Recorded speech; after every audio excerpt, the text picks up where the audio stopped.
نحمده ونصلي على رسوله الكريم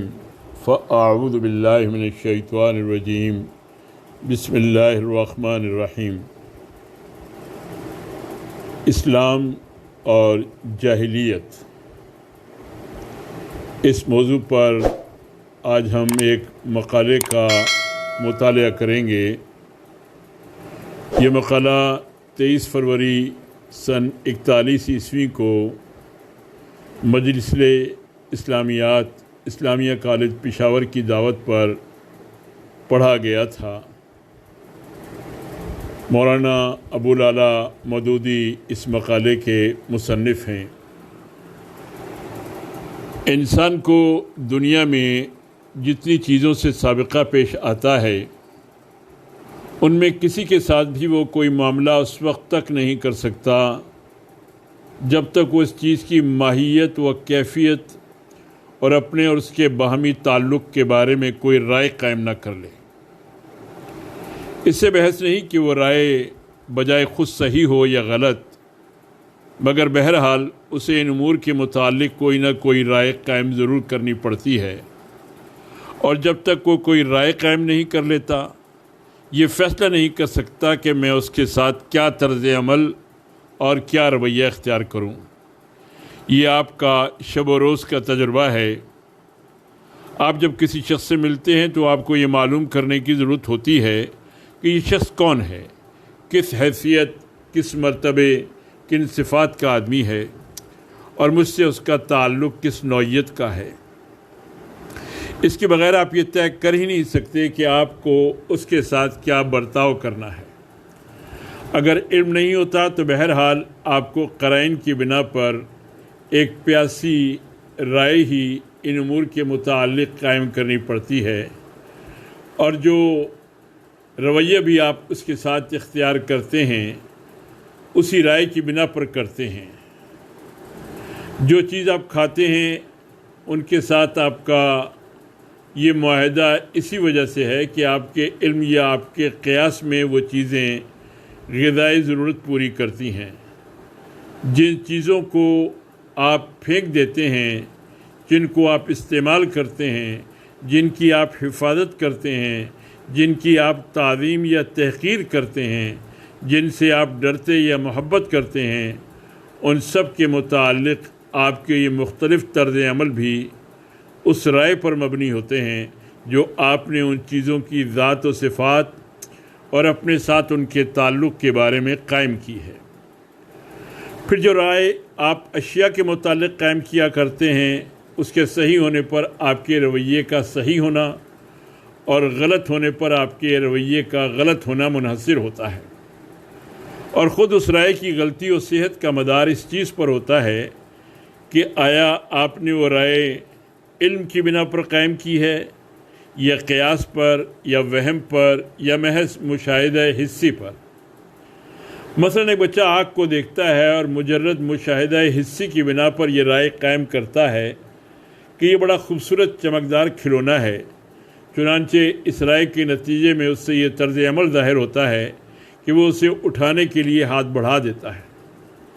ایک دوسرا شخص اسی آگ کو دیکھ کر وہم سے یا قیاس سے یہ رائے قائم کرتا ہے کہ اس کے اندر الوہیت ہے، یا یہ الوہیت کا مظہر ہے، چنانچہ اس رائے کی بنا پر وہ فیصلہ کرتا ہے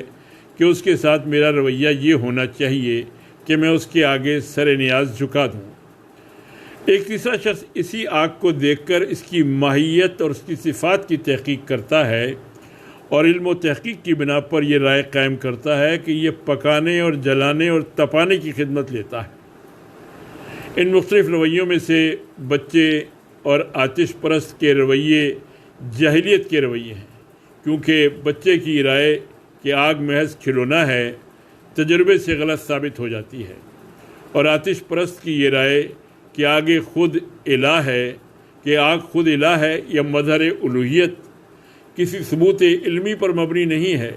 بلکہ محض قیاس و وہم پر مبنی ہے، بخلاف اس کے آگ سے خدمت لینے والے کا یہ علمی رویہ ہے، کیونکہ آگ کے متعلق اس کی رائے علم پر مبنی ہے۔ اس مقدمے کو ذہن نشین کرنے کے بعد اب ذرا اپنی نظر کو جزیات سے کلیات پر پھیلائیے۔ انسان اس دنیا میں اپنے آپ کو موجود پاتا ہے۔ اس کے پاس ایک جسم ہے جس میں بہت سی قوتیں بھری ہوئی ہیں۔ اس کے سامنے زمین و آسمان کی ایک عظیم الشان بساط پھیلی ہوئی ہے جس میں بے حد و حساب اشیاء ہیں، اور ان اشیاء سے کام لینے کی قدرت اپنے اندر پاتا ہے۔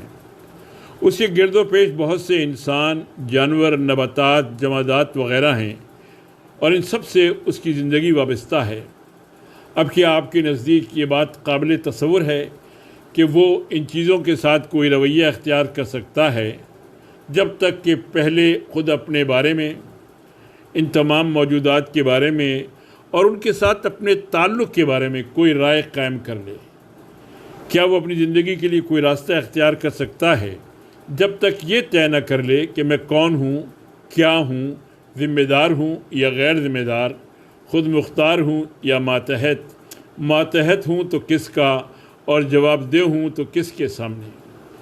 میری اس دنیاوی زندگی کا کوئی معال ہے یا نہیں، اور ہے تو کیا ہے؟ اسی طرح کیا وہ اپنی قوتوں کے لیے کوئی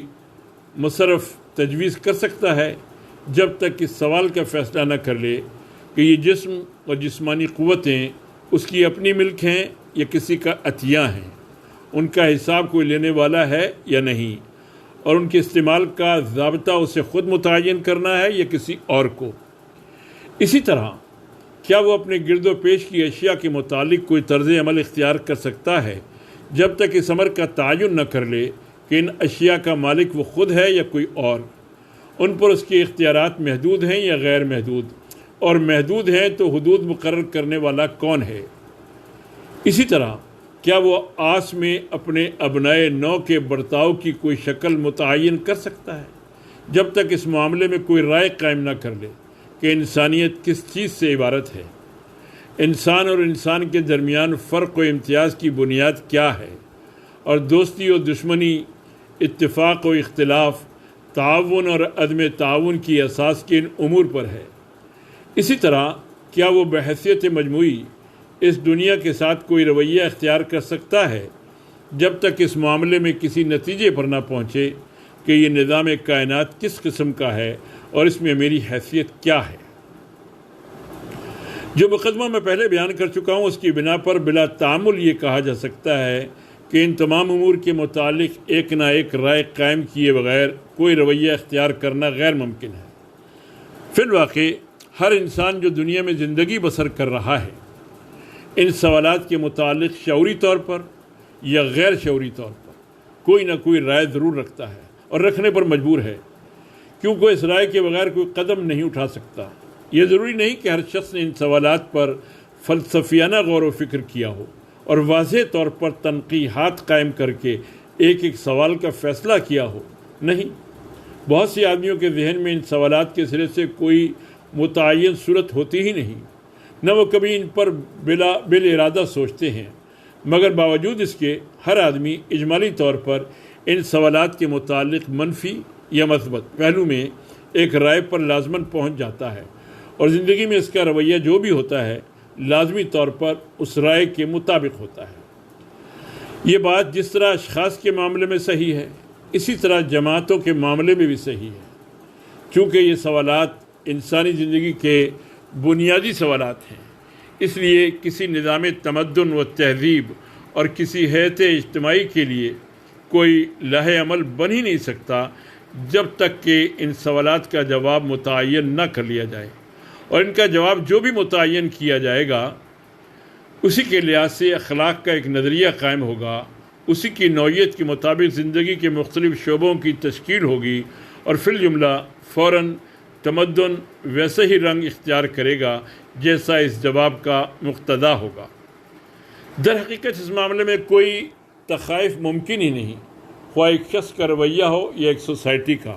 بہرحال وہ ٹھیک وہی نوعیت اختیار کرے گا جو ان سوالات کے جوابات کی نوعیت ہوگی۔ حتیٰ کہ اگر آپ چاہیں تو ایک شخص یا ایک جماعت کے رویے کا تجزیہ کر کے بآسانی یہ معلوم کر سکتے ہیں کہ اس رویے کی تہ میں زندگی کے ان بنیادی سوالات کا کون سا جواب کام کر رہا ہے، کیونکہ یہ بات قطعی محال ہے کہ کسی شخص یا اجتماعی رویے کی نوعیت کچھ ہو اور ان سوالات کے جواب کی نوعیت کچھ اور ہو۔ اختلاف زبانی دعوے اور واقعی رویے کے درمیان تو ضرور ہو سکتا ہے، لیکن ان سوالات کا جو جواب در حقیقت نفس کے اندر متمکن ہے، اس کی نوعیت اور عملی رویے کی نوعیت میں ہرگز کوئی اختلاف نہیں ہو سکتا۔ اچھا، اب ہمیں ایک قدم اور آگے بڑھنا چاہیے۔ زندگی کے بنیادی مسائل جن کے متعلق ابھی آپ نے سنا کہ ان کا کوئی حل اپنے ذہن میں متعین کیے بغیر آدمی دنیا میں قدم نہیں چل سکتا۔ اپنی حقیقت کے اعتبار سے یہ سب امور غیب سے تعلق رکھتے ہیں۔ ان کا کوئی جواب افق پر لکھا ہوا نہیں ہے کہ ہر انسان دنیا میں آتے ہی اس کو پڑھ لے، اور ان کا کوئی جواب ایسا بدیہی نہیں ہے کہ ہر انسان کو خود بخود معلوم ہو جائے۔ اسی وجہ سے ان کا کوئی ایک حل نہیں ہے جس پر سارے انسان متفق ہوں، بلکہ ان کے بارے میں ہمیشہ انسانوں کے درمیان اختلاف رہا ہے، اور ہمیشہ مختلف انسان مختلف طریقوں سے ان کو حل کرتے رہے ہیں۔ اب سوال یہ ہے کہ ان کو حل کرنے کی کیا کیا صورتیں ممکن ہیں، کیا کیا صورتیں دنیا میں اختیار کی گئی ہیں، اور ان مختلف صورتوں سے جو حل نکلتے ہیں وہ کس قسم کے ہیں۔ ان کے حل کی ایک صورت یہ ہے کہ آدمی اپنے حواس پر اعتماد کرے اور حواس سے جیسا کچھ محسوس ہوتا ہے اسی کی بنا پر ان امور کے متعلق ایک رائے قائم کر لے۔ دوسری صورت یہ ہے کہ مشاہدہ حسی کے ساتھ وہم و قیاس کو ملا کر ایک نتیجہ اخذ کیا جائے۔ تیسری صورت یہ ہے کہ پیغمبروں نے حقیقت کا براہ راست علم رکھنے کا دعویٰ کرتے ہوئے ان مسائل کا جو حل بیان کیا ہے اس کو قبول کر لیا جائے۔ دنیا میں اب تک ان مسائل کے حل کی یہی 3 صورتیں اختیار کی گئی ہیں، اور غالباً یہی 3 صورتیں ممکن بھی ہیں۔ ان میں سے ہر صورت ایک جداگانہ طریقے سے ان مسائل کو حل کرتی ہے۔ ہر ایک حل سے ایک خاص قسم کا رویہ وجود میں آتا ہے، اور ایک خاص نظام اخلاق اور نظام تمدن بنتا ہے جو اپنی بنیادی خصوصیات میں دوسرے تمام حلوں میں پیدا کردہ رویوں سے مختلف ہوتا ہے۔ اب میں دکھانا چاہتا ہوں کہ ان مختلف طریقوں سے ان مسائل کے کیا حل نکلتے ہیں، اور ہر ایک حل کس قسم کا رویہ پیدا کرتا ہے۔ خالص جاہلیت۔ حواس پر اعتماد کر کے جب انسان ان مسائل کے متعلق کوئی رائے قائم کرتا ہے تو اس طرز کی عین فطرت کے تقاضے سے وہ اس نتیجے پر پہنچتا ہے کہ کائنات کا یہ سارا نظام ایک اتفاقی ہنگامہ وجود و ظہور ہے جس کے پیچھے کوئی مصلحت اور مقصد نہیں، یوں ہی بن گیا ہے، یوں ہی چل رہا ہے، یوں ہی بے نتیجہ ختم ہو جائے گا،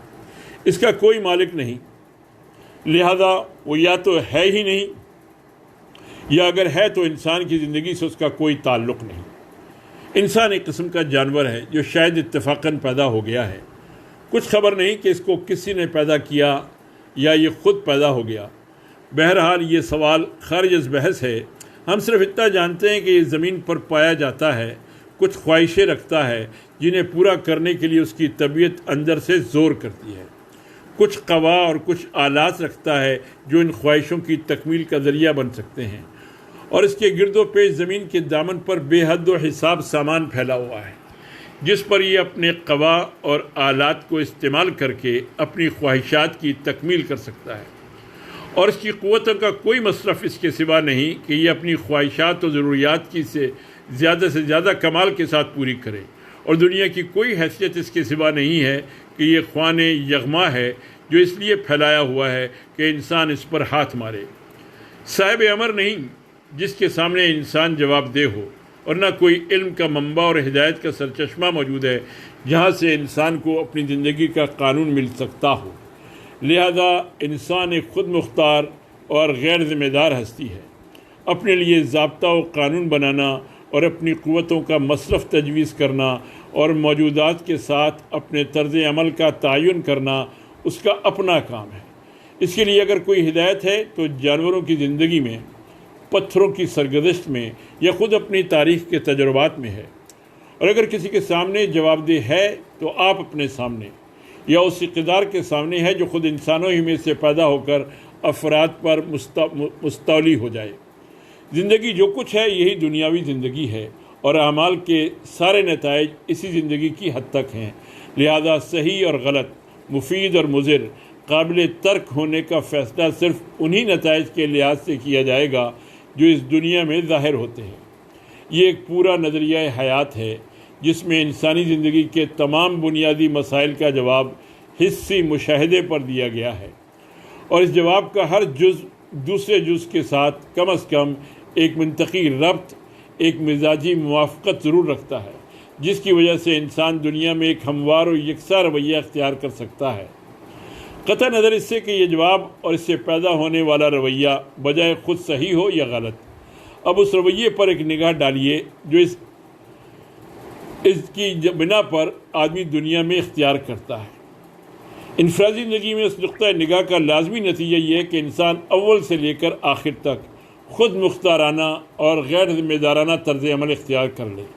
وہ اپنے آپ کو اپنے جسم اور اپنی جسمانی قوتوں کا مالک سمجھے، اس لیے اپنے حسب منشا جس طرح چاہے گا انہیں استعمال کرے گا۔ دنیا کی جو چیزیں اس کے قبضے قدرت میں آئیں گی اور جن انسانوں پر اس کو اقتدار حاصل ہوگا، ان سب کے ساتھ وہ اس طرح برتاؤ کرے گا جیسا کہ وہ ان کا مالک ہے۔ اس کے اختیارات کو محدود کرنے والی چیز صرف قوانین قدرت کی حدیں اور اجتماعی زندگی کی ناگزیر بندشیں ہوں گی۔ خود اس کے اپنے نفس میں کوئی ایسا اخلاقی احساس، ذمہ داری کا احساس اور کسی باز پرس کا خوف نہ ہوگا جو اسے شتر بے مہار ہونے سے روکتا ہو۔ جہاں خارجی رکاوٹیں نہ ہوں یا جہاں وہ ان رکاوٹوں کے علی الرغم کام کرنے پر قادر ہو، وہاں تو اس کے عقیدے کا فطری اقتضا یہی ہے کہ وہ ظالم، بددیانت، شریر اور مفسد ہو۔ وہ فطرتاً خود غرض، مادہ پرست اور ابن الوقت ہوگا۔ اس کی زندگی کا کوئی مقصد اپنی نفسانی خواہشات اور حیوانی ضروریات کی خدمت کے سوا نہ ہوگا، اور اس کی نگاہ میں قدر و قیمت صرف ان چیزوں کی ہوگی جو اس کے اس مقصد زندگی کے لیے کوئی قیمت رکھتی ہیں۔ افراد میں یہ سیرت و کردار پیدا ہونا اس عقیدے کا فطری اور منطقی نتیجہ ہے۔ بے شک یہ ممکن ہے کہ مصلحت اور دور اندیشی کی بنا پر ایسا شخص ہمدرد ہو، ایثار پیشہ ہو، اپنی قوم کی فلاح و ترقی کے لیے جان توڑ کوشش کرتا ہو اور فی الجملہ اپنی زندگی میں ایک طرح کے ذمہ دارانہ اخلاق کا اظہار کرے، لیکن جب آپ اس کے اس رویے کا تجزیہ کریں گے تو معلوم ہوگا کہ دراصل یہ اس کی خود غرضی و نفانیت ہی کی توسیع ہے۔ وہ اپنے ملک یا اپنے قوم کی بھلائی میں اپنی بھلائی دیکھتا ہے، اس لیے اس کی بھلائی کرتا ہے۔ یہی وجہ ہے کہ ایسا شخص زیادہ سے زیادہ بس ایک نیشنلسٹ ہی ہو سکتا ہے۔ پھر جو سوسائٹی ذہنیت کے افراد سے بنے گی اس کی امتیازی خصوصیات یہ ہوں گی۔ سیاست کی بنیاد انسانی حاکمیت پر ہوگی، خواہ وہ ایک شخص یا ایک خاندان یا ایک طبقے کی حاکمیت ہو یا جمہور کی حاکمیت۔ زیادہ سے زیادہ بلند اجتماعی تصور جو قائم کیا جا سکے وہ بس دولت مشترکہ یعنی کامن ویلتھ کا تصور ہوگا۔ اس مملکت میں قانون ساز انسان ہوں گے۔ تمام قوانین خواہش اور تجربی مصلحت کی بنا پر بنائے اور بدلے جائیں گے، اور منفعت پرستی و مصلحت پرستی کے لحاظ سے پالیسیاں بھی بنائی اور بدلی جائیں گی۔ مملکت کے حدود میں وہ لوگ زور کر کے ابھر آئیں گے جو سب سے زیادہ طاقتور اور سب سے زیادہ چالاک، مکار، جھوٹے، دغاباز، سنگ دل اور خبیث النفس ہوں گے۔ سوسائٹی کی رہنمائی اور مملکت کی زمام کار انہی کے ہاتھ میں ہوگی، اور ان کی کتاب آئین میں زور کا نام حق اور بے زوری کا نام باطل ہوگا۔ تمدن و معاشرت کا سارا نظام نفس پرستی پر قائم ہوگا۔ لذات نفس کی طلب ہر اخلاقی قید سے آزاد ہوتی چلی جائے گی، اور تمام اخلاقی معیار اس طرح قائم کیے جائیں گے کہ ان کی وجہ سے لذتوں کے حصول میں کم سے کم رکاوٹ ہو۔ اس ذہنیت سے آرٹ اور لٹریچر متاثر ہوں گے، اور ان کے اندر عریانی و شہوانیت کے عناصر بڑھتے چلے جائیں گے۔ معاشی زندگی میں کبھی جاگیرداری سسٹم برسر عروج آئے گا، کبھی سرمایہ داری نظام اس کی جگہ لے لے گا، اور کبھی مزدور شورش کر کے اپنی ڈکٹیٹرشپ قائم کر لیں گے۔ عدل سے بہرحال معیشت کا رشتہ کبھی قائم نہ ہو سکے گا، کیونکہ دنیا اور اس کی دولت کے بارے میں اس سوسائٹی کے ہر فرد کا بنیادی رویہ اس تصور پر مبنی ہوگا کہ یہ ایک خوان یغما ہے جس پر حسب موقع ہاتھ مارنے کے لیے وہ آزاد ہے۔ پھر اس سوسائٹی میں افراد کو تیار کرنے کے لیے تعلیم و تربیت کا جو نظام ہوگا اس کا مزاج بھی اس تصور حیات اور اسی رویے کے مناسب حال ہوگا۔ اس میں ہر نئی آنے والی نسل اور انسان اور دنیا میں انسان کی حیثیت کے متعلق وہی تصور دیا جائے گا کہ اس کی تشریح جیسا کہ ابھی بیان کی گئی۔ تمام معلومات خواہ وہ کسی شعبہ علم سے تعلق ہوں ان کو ایسی ترتیب کے ساتھ دی جائیں گی کہ آپ ان کے ذہن میں زندگی کا یہ تصور پیدا ہو جائے، اور پھر ساری تربیت اسی ڈھنگ کی ہوگی کہ وہ زندگی میں یہی رویہ اختیار کرے اور اسی طرز کی سوسائٹی میں کھپ جانے کے لیے تیار ہوں۔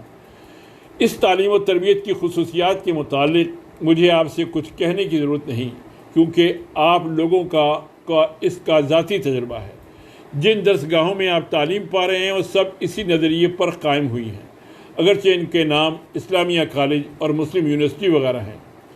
یہ رویہ جس کی تشریح میں نے ابھی آپ کے سامنے کی ہے خالص جاہلیت کا رویہ ہے۔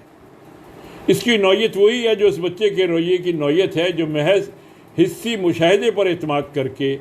آگ کو ایک خوبصورت کھلونا سمجھتے ہیں۔ فرق صرف یہ ہے کہ وہاں اس مشاہدے کی غلطی فوراً تجربے سے ظاہر ہو جاتی ہے، کیونکہ جس آگ کو کھلونا سمجھ کر وہ دست اندازی کا رویہ اختیار کرتا ہے وہ گرم آگ ہوتی ہے، ہاتھ لگاتے ہی فوراً بتا دیتی ہے کہ میں کھلونا نہیں ہوں۔ بخلاف اس کے یہاں مشاہدے کی غلطی بڑی دیر میں کھلتی ہے، بلکہ بہتوں پر کھلتی ہی نہیں، کیونکہ جس آگ پر یہ ہاتھ ڈالتے ہیں اس کی آنچ دھیمی ہے، فوراً چرکا نہیں دیتی بلکہ صدیوں تک تپاتی رہتی ہے۔ تاہم اگر کوئی شخص تجربات سے سبق لینے کے لیے تیار ہو تو شب و روز کی زندگی میں اس نظریے کی بدولت افراد کے بے ایمانوں، حکام کے مظالم، منصفوں کے بے انصافیوں، مالداروں کی خود غرضیوں اور عام لوگوں کی بد اخلاقیوں کا جو تلخ تجربہ اس کا ہوتا ہے، اور بڑے پیمانے پر اسی نظریے سے قوم پرستی، امپیریلزم، جنگ و فساد، ملک گیری اور اقوام کشی کے جو شرارے نکلتے ہیں، ان کے چرکوں سے وہ نتیجہ نکال سکتا ہے کہ یہ رویہ جاہلیت کا رویہ ہے، عملی رویہ نہیں ہے، کیونکہ انسان نے اپنے متعلق اور نظام کائنات کے متعلق جو رائے قائم کر کے یہ رویہ اختیار کیا ہے وہ امر واقعہ کے مطابق نہیں ہے، ورنہ اس سے یہ برے نتائج ظاہر نہ ہوتے۔ اب ہمیں دوسرے طریقے کا جائزہ لینا چاہیے۔ زندگی کے بنیادی مسائل کو حل کرنے کا دوسرا طریقہ ہے کہ مشاہدے کے ساتھ قیاس و وہم سے کام لے کر ان مسائل کے متعلق کوئی رائے قائم کی جائے۔ اس طریقے سے 3 مختلف رائیں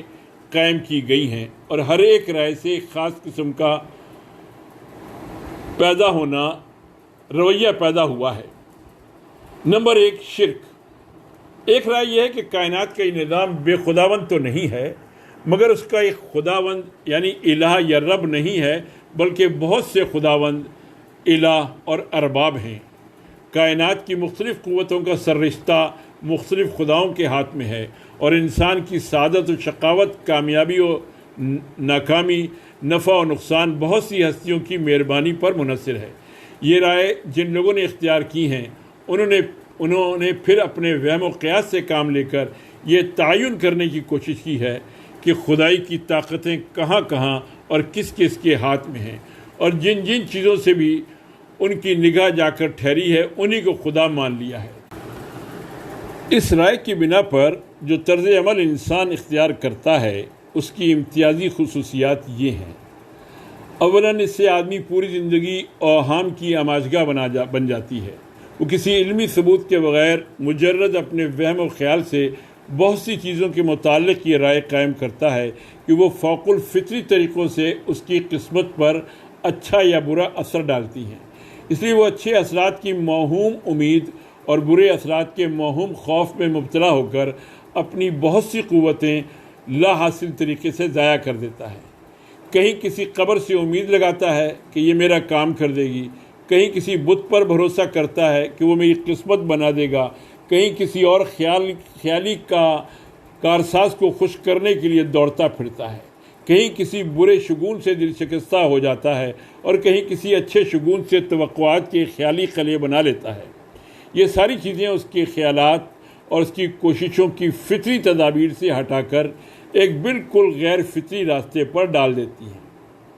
ثانیاً، اس رائے کی وجہ سے پوجا پاٹ، نظر و نیاز اور دوسری رسموں کا ایک لمبا چوڑا دستور العمل بنتا ہے، جس میں الجھ کر آدمی کی صحیح و عمل کا ایک بڑا حصہ بے نتیجہ مشغولیتوں میں صرف ہو جاتا ہے۔ ثالثاً، جو لوگ اس مشرکانہ وہم پرستی میں مبتلا ہوتے ہیں ان کو بیوقوف بنا کر اپنے جال میں پھانس لینے کا چالاک آدمیوں کو خوب موقع مل جاتا ہے۔ کوئی بادشاہ بن بیٹھتا ہے اور سورج، چاند اور دوسرے دیوتاؤں سے اپنا نسب ملا کر لوگوں کو یقین دلاتا ہے کہ ہم بھی خداؤں میں سے ہیں اور تم ہمارے بندے ہو۔ کوئی پروہت یا مجاور بن بیٹھتا ہے اور کہتا ہے کہ تمہارا نفع و نقصان جن سے وابستہ ہے ان سے ہمارا تعلق ہے اور تم ہمارے ہی واسطے ان تک پہنچ سکتے ہو۔ کئی پنڈت اور پیر بن جاتے ہیں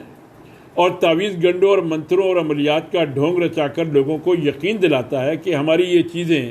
فوق الفطری طریقے سے تمہاری حاجتیں پوری کریں گی۔ پھر ان سب چالاک لوگوں کی نسلیں مستقل خاندان اور طبقوں کی صورت اختیار کر لیتی ہیں، جن کے حقوق، امتیازات اور اثرات امتداد زمانہ کے ساتھ ساتھ بڑھتے اور گہری بنیادوں پر جمتے چلے جاتے ہیں۔ اس طرح اس عقیدے کی بدولت عام انسانوں کی گردنوں پر شاہی خاندانوں، مذہبی عہدیداروں اور روحانی پیشواؤں کی خدائی کا جو جوا مسلط ہوتا ہے، اور یہ بناوٹی خدا ان کو اس طرح اپنا خادم بناتے ہیں کہ گویا وہ ان کے لیے دودھ دینے اور سواری اور باربرداری کی خدمات انجام دینے والے جانور ہیں۔ رابعاً، یہ نظریہ نہ تو علوم و فنون، فلسفہ و ادب اور تمدن و سیاست کے لیے کوئی مستقل بنیاد فراہم کرتا ہے اور نہ ان خیالی خداؤں سے انسانوں کو کسی قسم کی ہدایت ہی ملتی ہے کہ وہ اس کی پابندی کریں۔ ان خداؤں سے تو انسان کا تعلق صرف اس حد تک محدود رہتا ہے کہ ان کی مہربانی و اعانت حاصل کرنے کے لیے بس عبودیت کے چند مراسم ادا کر دے۔ باقی رہے زندگی کے معاملات تو ان کے متعلق قوانین اور ضوابط بنانا اور عمل کے طریقے معین کرنا انسان کا اپنا کام ہوتا ہے۔ اس طرح مشرک سوسائٹی عملاً انہی سب راہوں پر چلتی ہے جن کا ذکر خالص جاہلیت کے سلسلے میں ابھی میں آپ سے کر چکا ہوں۔ وہی اخلاق، وہی اعمال، وہی طرز تمدن، وہی سیاست، وہی نظام معیشت اور وہی علم و ادب، ان تمام حیثیتوں سے شرک کے رویے اور خالص جاہلیت کے رویے میں کوئی اصولی فرق نہیں ہوتا۔ نمبر 2 ہے رہبانیت۔ دوسری رائے جو مشاہدے کے ساتھ قیاس و وہم کو ملا کر قائم کی گئی ہے وہ یہ ہے کہ دنیا اور یہ جسمانی وجود انسان کے لیے ایک دارالعذاب ہے۔ انسان کی روح ایک سزا یافتہ قیدی کی حیثیت سے اس قفس میں بند کی گئی ہے۔ لذات و خواہشات اور تمام وہ ضروریات جو اس تعلق کی وجہ سے انسان کو لاحق ہوتی ہیں، اصل میں یہ اس قید خانے کے طوق و سلاسل ہیں۔ انسان جتنا اس دنیا اور اس کی چیزوں سے تعلق رکھے گا اتنا ہی ان زنجیروں میں پھنستا چلا جائے گا اور مزید عذاب کا مستحق ہوگا۔ نجات کی صورت میں اس کے سوا کوئی نہیں ہے کہ زندگی کے سارے بکھیڑوں سے قطع تعلق کیا جائے، خواہشات کو مٹایا جائے، لذات سے کنارہ کشی کی جائے، جسمانی ضروریات اور نفس کے مطالبوں کو پورا کرنے سے انکار کیا جائے، ان تمام محبتوں کو دل سے نکال دیا جائے جو گوشت و خون کے تعلق سے پیدا ہوتی ہیں، اور اپنے اس دشمن یعنی نفس و جسم کو مجاہدوں اور ریاضتوں سے اتنی تکلیفیں دی جائیں کہ روح پر اس کا تسلط قائم نہ رہ سکے۔ اس طرح روح ہلکی اور پاک صاف ہو جائے گی اور نجات کے بلند مقام پر اڑنے کی طاقت حاصل کر لے گی۔ اس رائے میں جو رویہ پیدا ہوتا ہے اس کی خصوصیات یہ ہیں۔ اولاً، اس سے انسان کے تمام رجحانات اجتماعیت سے انفرادیت کی طرف اور تمدن سے وحشت کی طرف پھر جاتے ہیں۔ وہ دنیا اور اس کی زندگی سے منہ موڑ کر کھڑا ہو جاتا ہے، ذمہ داریوں سے بھاگتا ہے، اس کی ساری زندگی عدم تعاون اور ترک موالات کی زندگی بن جاتی ہے، اور اس کے اخلاق زیادہ تر سلبی یعنی نیگیٹو نوعیت کے ہو جاتے ہیں۔ ثانیاً، اس رائے کی بدولت نیک لوگ دنیا کے کاروبار سے ہٹ کر اپنی نجات کی فکر میں گوشہ ہائے عزلت کی طرف چلے جاتے ہیں اور دنیا کے سارے معاملات شریر لوگوں کے ہاتھوں میں آ جاتے ہیں۔ ثالثاً، تمدن میں اس رائے کا اثر جس حد تک پہنچتا ہے اس سے لوگوں کے اندر سلبی اور اخلاقیات، غیر تمدنی، ان سوشل اور انفرادیت پسندانہ رجحانات اور مایوسانہ خیالات پیدا ہو جاتے ہیں۔ ان کی عملی قوتیں سرد ہو جاتی ہیں، وہ ظالموں کے لیے نرم نوالا بن جاتے ہیں اور ہر جابر حکومت ان کو آسانی سے قابو میں لا سکتی ہے۔ در حقیقت یہ نظریہ عوام کو ظالموں کے لیے ذلول یعنی ٹیم بنانے میں جادو کی تاثیر رکھتا ہے۔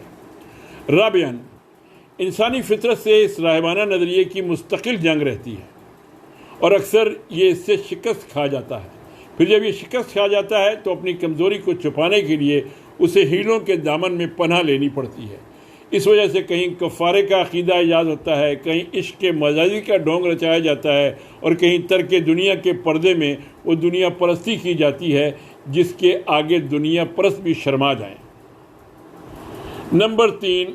ہمہ اوسط۔ تیسری رائے جو مشاہدے اور قیاس کی آمیزش سے پیدا ہوتی ہے